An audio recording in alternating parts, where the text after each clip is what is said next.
Hey, what's up guys? I hope you are doing well. In today's video we are going to talk about the render engines inside of the Blender. Okay, let's talk about it. Let me delete this one and let's press a Shift A and create a plane and press S on when it's selected, the plane is selected.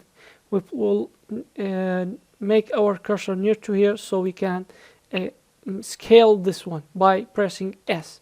I pressed S and I will just make it like this. Okay, so I will select this cube and I'll press Shift D for duplicating it, and I will press X like this, and I will Shift D and press X so I can put it like this, and Shift D pressing Y, and I'll just Shift D pressing Y like this.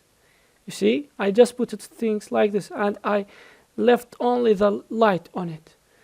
So I want to give these cubes a color, so I'll go to here and go to the materials. You can see it's here, and when I select the base color, for example, I will make it red, and you see nothing is changed.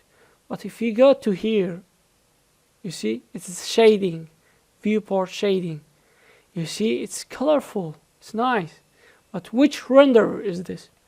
This renderer, we can go to this here. This is the scene render properties. It's Eve render. You see, we can select this and press G and change it.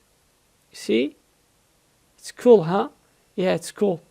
And how we can go to the normal mode? We will press Z and go to the solid.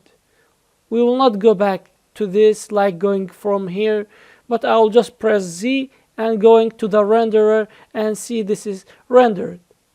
What if I change the renderer? We have three renderers, which is one of them is Eve, the real time, and one of them is Workbench. It's nothing. I think it's a simple render, I think, in Blender.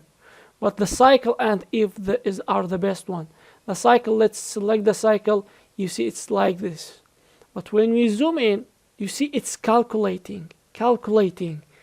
But I think the cycle is the best for rendering realistic things. But the Eve, it's for quick rendering. It will be realistic, but somehow not as